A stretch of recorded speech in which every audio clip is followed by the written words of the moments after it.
Bonjour à toutes, bonjour à tous. Comme vous le voyez, je suis à l'Advanced Institute of Motoring Limited à Rosil. Je vais rencontrer son directeur, Dhiraj Aman. On va parler moto-école. Bienvenue, c'est l'écho du mercredi.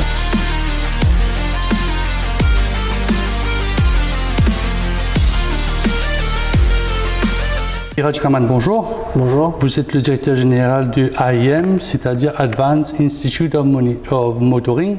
Alors, c'est quoi cette compagnie? Donc, Advanced Institute of Motoring, c'est une société qui est une subsidiaire du groupe RHT. Donc, par rapport au fait que le sujet de formation nous tenait vraiment à cœur, donc on s'est diversifié au sein du groupe et on a commencé la mise en place de AIM en novembre 2015 et on a commencé les formations de nos formateurs en voiture, formation de auto et ensuite des poids lourds et maintenant pour les motocyclistes. Qu'est-ce qui vous a poussé vraiment de rentrer dans ce créneau de formation de formateur? Parce que quand je roule à Pau-lui, quand vous roulez à Pau-lui, il y a beaucoup de voitures, d'auto-écoles. Pourquoi vous êtes rentré dedans? Pourquoi vous êtes rentré dedans? Voilà, donc nous avons notre société de bus, de transport public. Donc nous voulions que nos chauffeurs aient quand même une formation de standard international. Donc nous avons fait recours à AA Drive Tech d'Angleterre, qui sont les leaders dans tout ce qui est formation des usagers de la route. Ils sont venus à Maurice en 2015 et c'est eux qui ont mis en place notre académie. Pourquoi avoir formé une académie alors? La question peut se paraître, pourquoi vous avez formé une académie alors qu'il y a d'autres institutions un peu plus gouvernementales qui forment les chauffeurs d'autobus? Ok, donc comme je vous ai dit, on a fait appel à AA Drive Tech parce qu'ils sont les professionnels dans le domaine de la formation. AA Drive Tech, ils ont mis la politique de la sécurité routière en Angleterre, dans pas mal de pays américains, dans pas mal de pays asiatiques, dans pas mal de pays africains. Donc là, je parle de la politique de la sécurité routière. Vu que l'Angleterre est quand même le pays où il y a le moins d'accidents fatals par million d'habitants, donc c'est aux alentours de 30 accidents fatals par million d'habitants, alors qu'à Maurice, nous sommes à environ 120 par million d'habitants. Donc, ils sont quand même experts dans le domaine, d'où l'idée nous est venue de faire appel à eux pour qu'ils fassent la formation de nos formateurs, pour qu'on puisse former, comme je vous ai dit, nos chauffeurs en interne. Parce que quand même, nous avons environ 150 à 160 chauffeurs dans le groupe, donc nous voulions qu'ils aient une formation de standard international. Donc, est-ce que je peux dire qu'un chauffeur d'autobus de RHT, c'est-à-dire Rosil Transport, est mieux aguerri qu'un n'importe quel chauffeur? Il est plus alerte, il fait de la conduite défensive, on pourrait dire ça? Effectivement, que ce soit même avant qu'on ait fait la mise en place de l'académie, donc nous faisions appel au MITD, à la police pour qu'ils viennent faire des formations sur la conduite défensive, etc. Mais comme je vous ai dit, effectivement, on voulait que cette formation-là soit une formation continue. C'est pas juste de faire une formation une fois et la personne va acquérir toutes ses compétences. Donc la formation qu'on fait au sein du groupe, c'est une formation continue. Donc chaque année, on fait au moins une formation avec nos chauffeurs. Au moins une formation. Alors qu'est-ce qui vous a poussé de rentrer dans le monde des deux roues? Généralement, vous êtes dans 4 ou 6 roues. Donc pourquoi vous êtes rentré dans le domaine de la moto? Donc l'académie est là, c'est comme si un plus, une opportunité pour vous? Je ne dirais pas une opportunité, parce que là on parle de la vie des gens. Quand on parle de la sécurité routière, vu le nombre d'accidents qu'il y a à Maurice, comme je vous ai dit, nous ce qui nous tenait vraiment à cœur, c'est de réduire le nombre d'accidents, que ce soit fatal ou le nombre d'accidents en elles-mêmes à Maurice. Donc, d'où nous était venue l'idée pour ouvrir l'académie pour les voitures et les poids lourds. Ensuite, l'État est venu avec un intérêt pour qu'il y ait des moto-écoles à Maurice. Comme c'est dans la même lignée, donc nous sommes Nous avons répondu favorablement à l'appel de l'État et après, je pense, 18 mois, on a ouvert la première moto-école à Maurice. Donc vous êtes fiers là, depuis quelques temps, je pense le 5 mars, on peut dire il y a un mois qui est passé. Vous êtes satisfait des premières retournées? Bien sûr, bon, on a eu pas mal de personnes qui nous ont appelés là, pour prendre des renseignements, parce que c'est un peu... un peu nouveau. Ouais, exactement, c'est très très nouveau. Donc beaucoup de personnes nous appellent pour avoir des renseignements parce qu'ils ne savent pas trop ce qu'il y a dans la loi. Et nous avons aussi commencé des formations. On a commencé des formations principalement sur la piste. À savoir que nous avons deux types de, on va dire, de learners à Maurice. Ceux qui ont des learners à Maurice. Nous avons la première catégorie qui ont fait l'application de learner avant le 1er mars 2018 et ceux qui ont fait avant et après. Donc ceux qui ont fait l'application avant le 1er mars 2018, ils n'ont qu'à faire la formation sur la piste. Okay? Donc maintenant, les gens qui ont fait l'application de learner après le 1er mars 2018, il faudrait qu'ils fassent la formation complète. Donc il y a la partie théorique qui dure environ 18 heures et ensuite la partie pratique sur la piste. Ça va durer entre 8 et 12 heures et ensuite la partie sur la route qui va durer pratiquement la même chose. Il y avait une demande, ça? Il y avait vraiment une demande parce que quand j'écoute un peu les fédérations des bikers, de ceux qui font de la moto, ils voulaient avoir quelque chose comme ça. Il y avait une demande avant? Bien sûr, parce que voyez-vous, c'est pas uniquement au niveau des fédérations, parce que quand même, nous avons beaucoup de courses cylindrées en Maurice. Aujourd'hui, ce qui se passe, vous avez 18 ans, vous pouvez avoir votre learner de moto, vous ne savez pas piloter une moto, mais vous allez piloter une 600cc, une 800cc, une 1000cc. Donc ça c'est très dangereux. Je pense que vous-même, vous voyez des gens rouler des bolides avec des tongs, avec des savates, avec des t-shirts, alors qu'un motocycliste, il devrait porter un blouson avec des protections, des bottes, des gants. Tout ça, c'est pas fait pour... c'est pas le style, on va dire, biker ou quoi que ce soit. Parce que si jamais vous dérapez, vous tombez, tout ça va vous protéger. Vos gants, vos protections pour les coudes, vos pieds, etc. Donc, quand un motocycliste vient, disons, on prend quelqu'un qui a 10 ans, 15 ans, qui veut se former là, qu'est-ce qu'il va avoir en plus? Qu'est-ce que vous donnez en plus qu'il ne sait pas? Ok. Voyez-vous mal un petit peu. Oui, c'est très cosy, c'est très moderne. Alors, sur les murs, je peux voir qu'il y a presque tous les signes que je vois sur la route. Mais ça, il le voit. Peut-être il peut voir, il a l'impression de savoir, mais il ne sait pas en fin de compte. C'est ça? Ok, je vais vous dire mon expérience personnelle.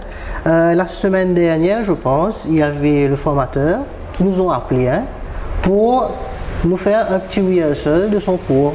Donc nous étions environ une quinzaine de personnes du groupe qui sont venus. Donc on voulait le voir faire sa formation aussi.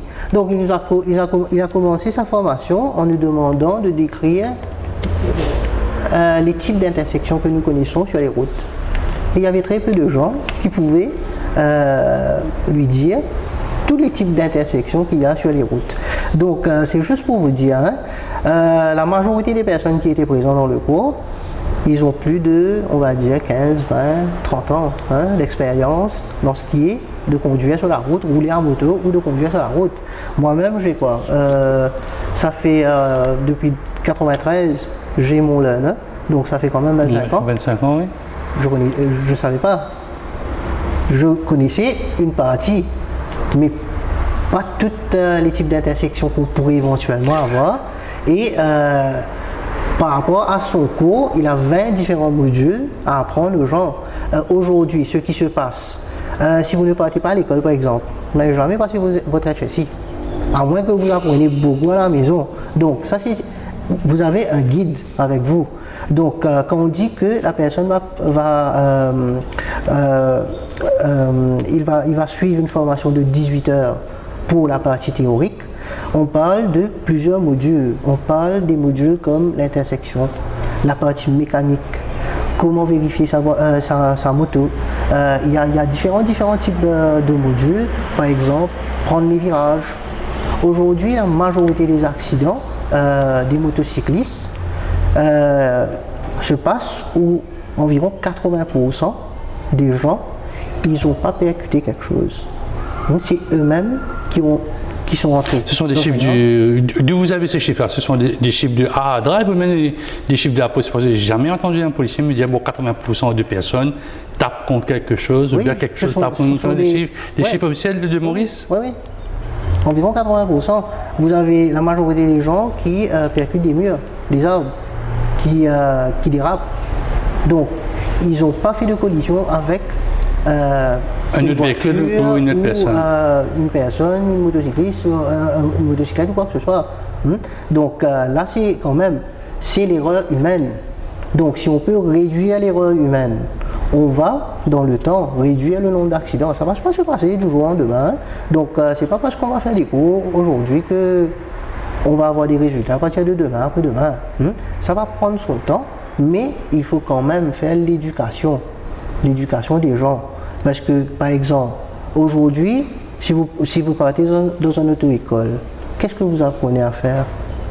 À conduire? Pas forcément à conduire. Parce qu'il y a énormément de choses. Aujourd'hui, si je demande à la majorité des Mauriciens où il faut mettre un siège bébé, comment il faut mettre un siège bébé dans la voiture, il y a la majorité des Mauriciens qui probablement vont le faire mal. Et ce sont des petites choses qu'il faut faire. Aujourd'hui, par exemple, pour la voiture, il y a une loi qui dit qu'il faut mettre la ceinture de sécurité à l'arrière. Mais personne ne met la ceinture de sécurité à l'arrière. Et ce qui se passe dans un accident, c'est que les personnes qui s'assoient à l'arrière, ils vont se percuter et se tuer eux-mêmes. Donc, il y a plusieurs techniques, plusieurs conseils qu'on va vous donner. Et si vous ne le mettez pas en pratique, là, ça sera de votre faute. Donc, vous m'avez dit, M. Diradjiraman, il y a plusieurs modules. Alors, un module, c'est comment? J'ai l'impression de parler à un universitaire qui est en train de me dire, il y a un module, ta. Alors, les modules sont sur 1 heure, 2 heures, ou bien un jour on va parler des plaques bleues, un jour on va parler des plaques rouges, un jour on parle des triangles, un jour je vois qu'il y a des road markings. C'est chaque jour, c'est ça? Enfin, on fait de sorte que les formations ne durent pas longtemps, parce que quand même, les gens doivent assimiler et ils doivent mettre tout ça en pratique. Donc, les cours ne vont pas durer plus de 2 heures. Okay? Donc, parmi les différents modules qu'on a, nous avons, comme je vous ai dit, les intersections, comment prendre les ronds-points, les autoroutes, les marquages routiers, les vérifications des motos, l'accidentologie, les virages, la vitesse, les équipements du moteur, les changements de direction, etc. Ce sont les différents modules que nous avons dans le cours, et un module va durer environ 1 heure. Donc vous avez sûrement eu des feedbacks de vos écoliers et de vos élèves. Quel est le truc le plus difficile là?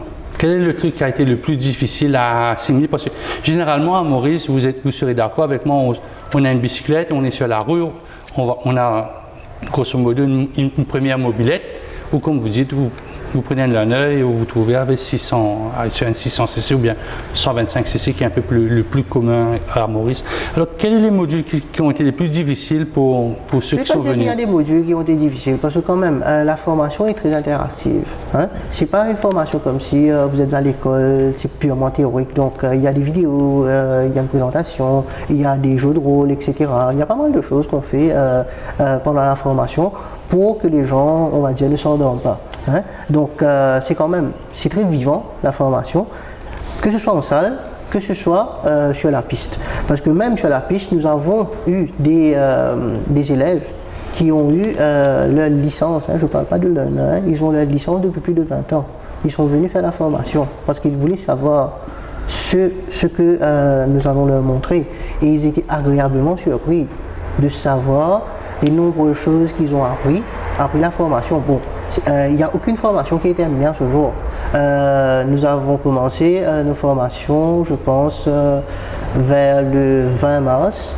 Donc, ils sont en troisième semaine, quatrième, un mois par là. Disons, on peut la dire formation va durer environ 2 mois. Le premier batch de formation va se terminer, on va dire, aux alentours de mi-mai.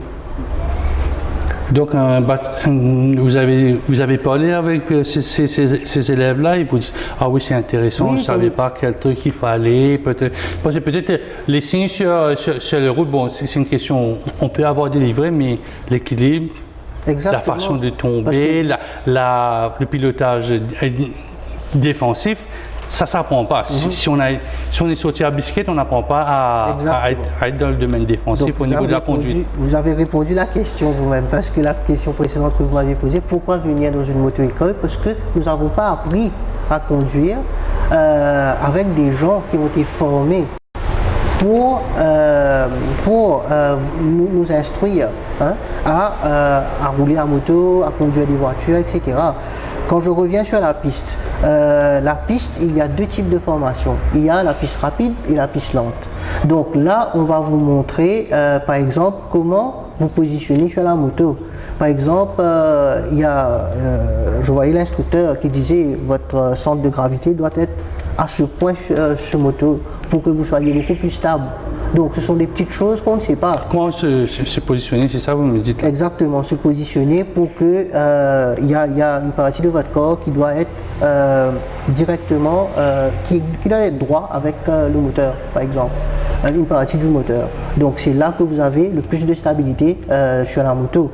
Maintenant, il y a les virages qu'on fait. Il y a aussi l'évitement. Donc l'évitement, c'est quoi? Par exemple, quand vous voyez quelque chose venir devant vous. Un chien. Exactement. 90% des cas amoureux, c'est un chien qui passe devant vous. Dépendant de la vitesse que vous venez, vous allez pouvoir faire la manœuvre d'évitement. La manœuvre, effectivement, pour éviter le véhicule ou l'animal qui vient devant vous. Quelles sont un peu les autres choses que je pourrais apprendre? Moi-même, je suis un motocycliste depuis beaucoup d'années. Qu'est-ce que je pourrais apprendre d'autre au niveau pratique? Donc, comme je vous l'ai dit, il y a la vitesse, il y a le freinage. À une certaine vitesse, il faut savoir que votre véhicule ou votre moto ne va pas s'arrêter tout de suite. Donc, il y a une distance à prévoir. Il y a pas mal de choses qu'on vous apprend sur l'observation, sur le planning et sur l'anticipation. Donc, beaucoup d'accidents se passent parce que les gens n'observent pas assez. Par exemple, si vous voyez qu'il y a une personne qui est sur la route, il faut que vous écartez un petit peu. Donc, pas aller tout droit. Par exemple, utiliser des portables, des choses comme ça. Donc, ce sont des distractions. Quand vous êtes sur la route, il faut se concentrer sur la route. Parce que quand même, nous ne sommes pas les seuls à utiliser la route. Il y a des gens, il y a des piétons, il y a des motocyclistes, il y a des cyclistes, il y a des voitures, il y a des camions. Donc la route, c'est pour tout le monde. Donc si on n'est pas concentré, on risque d'avoir des accidents. Est-ce que vous abordez des sujets comme, peut-être c'est un peu pas technique, ça ne rentre pas dans la formation, comme la fatigue? Parce que souvent des cas, on dit, bon, cette personne, souvent vous utilisez les journaux pareil comme moi, cette personne a sorti du travail, ben, il rentrait dans la maison, ben, un coup de fatigue, il a fermé les yeux, bon, ben, un malheur est arrivé. Est-ce que ça aussi, vous parlez de ça, bon, si vous commencez à écarquiller les yeux, vous sentez que la fatigue, bon, arrêtez votre moto, c'est pas moi, asseyez-vous ou allongez-vous à côté du... C'est quelque chose que vous abordez, oui? Bien sûr, il y a ça, il y a aussi la consommation de l'alcool, parce que quand même, ça va perturber votre vision et votre vitesse de réaction, etc. Il y a toutes ces choses qu'on parle dans la formation. Quand quelqu'un fait une formation, disons, je ne parle pas du premier bac, du deuxième bac, qu'est-ce qu'ils doivent apporter avec eux? Ils doivent venir avec leur moto. Si c'est un jeune qui a moins de 18 ans, bon, il n'a pas le droit d'avoir une moto. il peut avoir une mobilette. Est-ce que vous avez les équipements adaptés? Parce que si quelqu'un qui a l'habitude de rouler, qui a l'intention de rouler une 250, mais vous n'allez pas mettre sur une mobilette de 50 parce que ce n'est pas le même monde. Est-ce que vous avez des équipements adaptés pour ça? Oui. Donc, nous avons des motos. Les gens peuvent venir sur leur propre moto s'ils se sentent à l'aise sur leur moto, mais nous avons aussi des motos dans l'académie. Donc, juste pour revenir sur le point que vous venez de mentionner, à chaque fois qu'une personne vient s'enregistrer chez nous, bon, la majorité des gens à Maurice, ils ont tous des learners avant le 1er mars 2018. De ce fait, ce sont des personnes qui ont déjà roulé des motos. Auparavant, la majorité, la majorité. Mais ces personnes-là, par exemple, on va leur demander qu'est-ce que vous souhaitez vous acheter comme moto. Parce qu'aujourd'hui, vous pouvez rouler une 125cc, mais vous avez l'intention d'acheter une 300cc, une 400cc, une 500cc dans quelques années. Donc, si vous avez l'intention d'acheter une moto, une grosse cylindrée, donc à ce moment-là, on va vous tester sur la 125. On va voir comment vous roulez sur la 125. Ensuite, on va vous passer sur la 250. C'est pendant la formation, ça. Et finalement, on va faire la formation sur la 650cc que nous avons ici. Parce que il faut qu'on fasse l'évaluation. Est-ce que vous pouvez rouler une 650cc? Parce que quand même, l'accélération n'est pas la même chose. Si vous souhaitez rouler une 650cc, mais vous n'avez jamais roulé une 650cc, c'est un monde différent. C'est un monde différent, on peut dire. Vous risquez de vous blesser pendant la formation. La moto est déjà plus lourde et même sauter d'une mobilette, autocycle, comme on dit, passer à une motocyclette 50, même 125, il y a un grand monde de... Un grand monde de différence. Quand je vous dis qu'est-ce qu'ils doivent porter, alors vous avez critiqué les personnes qui montent en motocyclette avec savate ou champal, vous dites ça en indien. Qu'est-ce qu'ils doivent porter? Alors là, vous m'avez parlé de gearings. J'entends beaucoup mes amis des Daimlers, des fellow bikers en Mauritius me dire bon, pour ne pas être blessé, il faut avoir des gearings.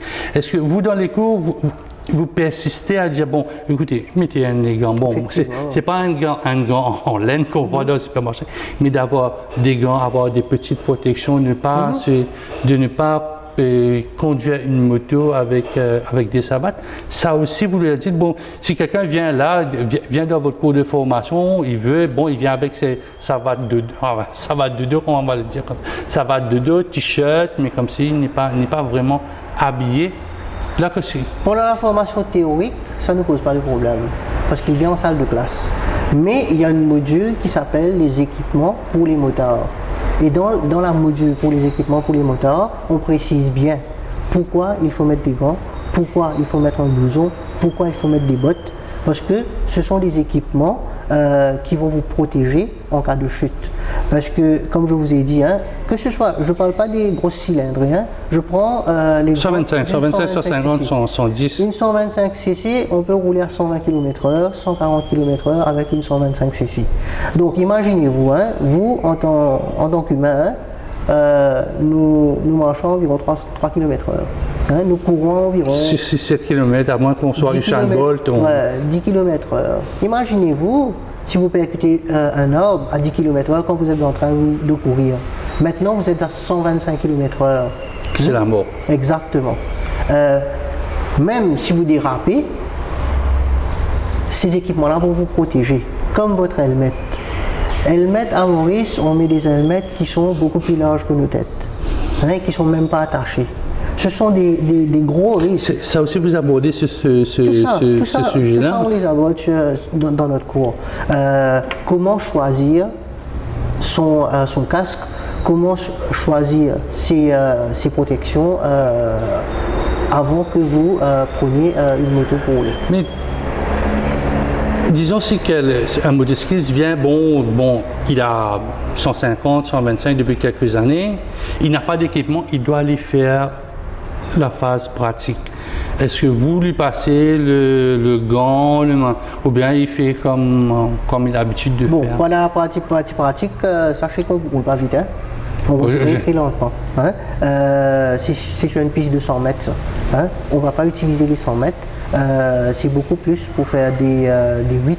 Mais il peut tomber. Il peut tomber. Effectivement, il peut tomber.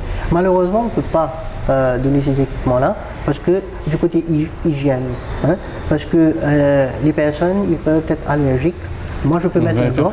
Oui, après, il y a une maladie de peau. Donc, malheureusement, on ne peut pas donner ces équipements. Mais comme je vous ai dit, on conseille, on encourage les gens à aller acheter des équipements pour des moteurs. Vous leur donnez un cahier de charges si jamais, moi, un jour, je fais une formation.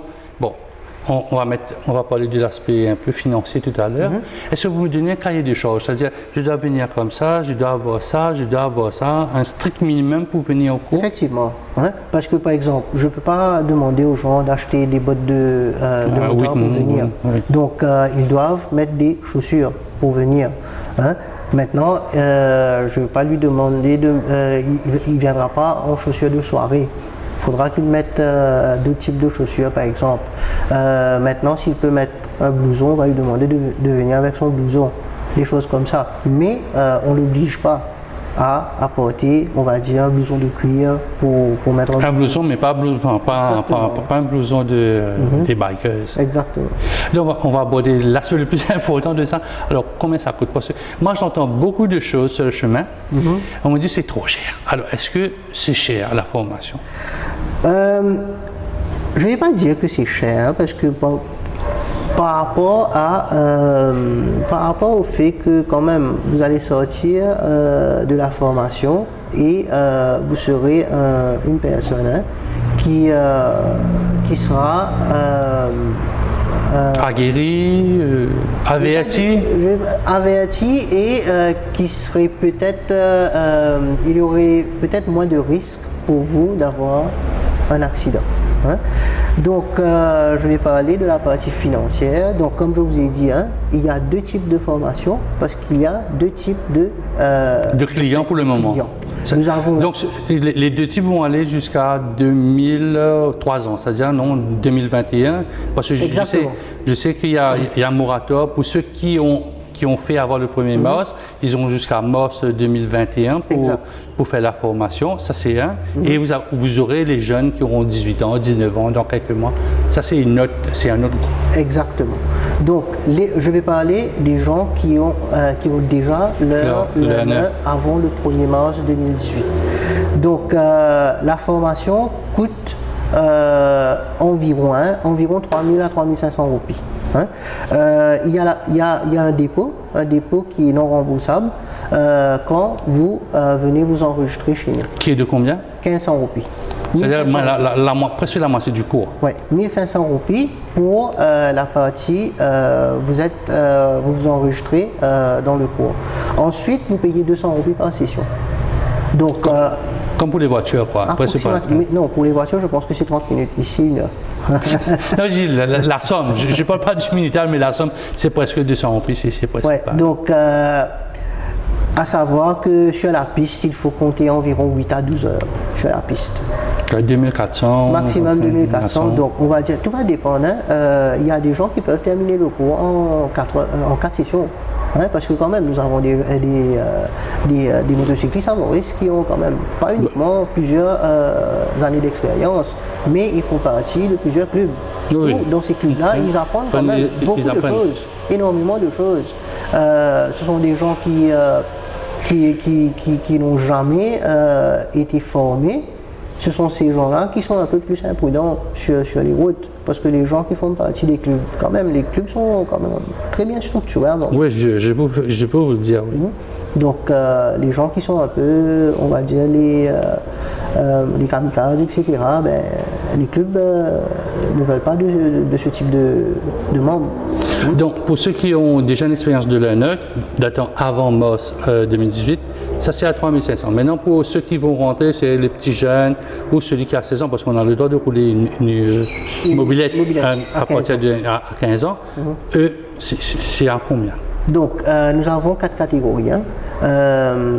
Les catégories sont moins de 50 cc, entre 50 et 125 cc, 135 à 300 cc, et ensuite au-dessus de 300 cc.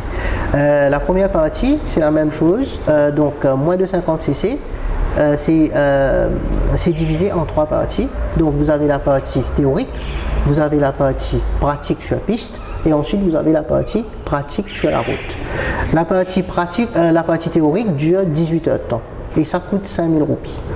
Okay? Ensuite vous avez la partie pratique sur piste. C'est la même chose, la personne paye son dépôt de 1500 roupies et ensuite chaque session va coûter entre 200 et 300 roupies, dépendant des cylindres. Hein, parce que les moins de 50 et les 125 cc, c'est 200 roupies par heure.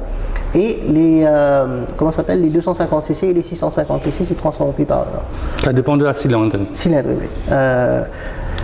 Et finalement, la partie sur la route, c'est la même chose, 1500 roupies comme dépôt. Et ensuite, dépendant du nombre de sessions, la personne paye entre 200 grosso modo, ça coûte combien, hein, grosso modo Donc, pour un moins de 50 cc, on estime que ça va coûter dans les 8500 à 9000 roupies.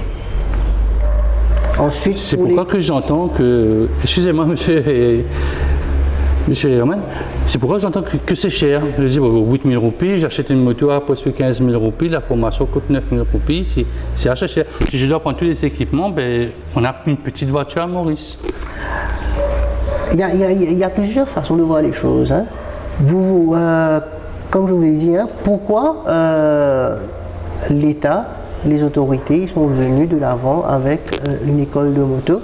C'est parce qu'aujourd'hui, 40% des accidents qui se produisent à Maurice, ça provient des motocyclistes. 47% des personnes qui vont avoir des blessés très graves. Assez graves, mortels, bien des blessures à vie, parce que j'ai vu des jeunes à moto, du jour au lendemain, ne plus avoir un côté de jambe, de pied. Le risque est bien plus grand. Exactement. Prenez l'exemple, hein, vous avez votre enfant qui vous demande une motocyclette parce qu'il a passé ses examens ou quelque chose comme ça. Donc, est-ce que vous, en tant que parent, vous allez prendre le risque de lui donner une moto qui peut rouler à 120, 140, 200, 300, 325 km/h sans qu'il ait une formation? La formation, comme je vous ai dit, va vous permettre de vous conduire d'une certaine façon sur la route pour que vous puissiez éviter d'avoir un accident. Donc, effectivement, nous avons fait quand même pas mal d'investissements, comme vous le voyez. Vous m'avez parlé des auto-écoles. L'auto-école, il achète une voiture. Ici, nous avons notre piste, nous avons des motos, nous avons notre salle de formation, nous avons nos formateurs qui ont été formés pendant 8 mois par des étrangers. Donc, quand on accumule tout ça, quand même, ça fait un investissement assez conséquent. Et quand même, le prix, c'est pas... Oui, c'est un fair price. Je pense que si nous étions un peu... Si les prix étaient quand même assez élevés, je pense que les autorités seraient revenues vers nous. Donc, je sais qu'il y a l'autre moto-école qui pratique pratiquement les mêmes prix que nous. Donc, c'est pas que nous sommes trop chers sur le marché ou quoi que ce soit. Dernière question, alors, quand on a fini la formation, qu'est-ce qu'on a? On a un papier, j'ai un certificat, j'ai quelque chose, parce que je vais sur le site de là, ben, je vais courir Traffic Point pour lui. Alors, qu'est-ce que j'ai? J'ai un document qui atteste, bon voilà, M. Jean-Claude a été formé, il a fait tel machin. Ou on a une formation, c'est pour soi, c'est pas obligatoire que j'ai une formation pour aller au Traffic Branch. Non, c'est pas obligatoire d'avoir une formation pour aller au Traffic Branch. Hein. Donc, c'est pas, vous n'aurez pas de certificat ou quoi que ce soit quand vous aurez terminé la formation, mais nous avons un Training Evaluation Sheet qu'on vous donne. Donc, sur cette fiche, à chaque fois que vous venez pour une formation, le formateur et le candidat, vous allez inscrire que effectivement vous avez bien compris, et le formateur lui aussi il va dire que cette personne-là, il a été formé sur ce module et il a passé ce module. Donc c'est ça que vous aurez comme fiche. Même pendant la partie pratique, il y a des gens, comme je vous ai dit, qui peuvent terminer la partie pratique dans 4 sessions, dans 6 sessions. Il y a d'autres personnes qui vont prendre 12 sessions. C'est juste que quand cette personne-là, quand le formateur aura estimé que cette personne-là a passé ce module-là, à ce moment-là, il va cocher que la personne a effectivement maîtrisé cette partie-là. Et donc après ça, il n'a rien parce que, vous savez, maintenant, la moto aussi, on a un job avec ça maintenant. Est-ce qu'un employé peut téléphoner, dire, bon, je peux mentir, je dis oui, j'ai été formé chez Advanced Institute of Monitoring, je n'ai pas de certificat, il n'y a pas d'une attestation. Donc, est-ce qu'il peut vous téléphoner, vous dire, ouais, vous savez, je vais employer quelqu'un qui va livrer des pizzas, mais je voulais savoir si c'est conduire une moto. Okay. Ou bien, parce qu'on connaît, vous avez sûrement vu des pizzarios passer à la moto de vous, ils sont des experts dans tout. Donc, mais est-ce qu'un employé peut vous téléphoner, vous demander si vraiment, moi j'ai suivi le cours quand j'affirme dans une entrevue que j'ai passé un cours chez vous? Ok. À savoir que nous ne sommes pas l'autorité, hein. Si la personne a son permis, l'État a jugé que cette personne-là peut conduire et avoir sa licence sur la route. Nous, on ne donne pas de permis, nous. Ça, c'est la police qui donne le permis. Si la personne a sa licence, ça veut dire qu'il sait piloter une moto. Voilà. Donc, il n'y a pas d'attestation, il n'y a pas de cérémonie non, il n'y a rien. Est-ce que vous faites des formations aussi pour les motocyclistes, pour ceux qui travaillent? Non, on reste un peu dans le monde du travail pour ceux qui font un peu livrer de pizza. Est-ce que vous faites outdoor, vous sautez un peu, ou vous les faites venir? Bon, il y a une équipe qui peut venir de je ne sais pas quelle compagnie de pizza qui fait du home delivery. Vous donnez des cours, des formations pour Oui, bien sûr. Bien sûr, ces personnes-là, ils viennent nous contacter, ensuite on donne des formations. Monsieur Diraj Raman, merci beaucoup. Merci à vous. Bon voyage.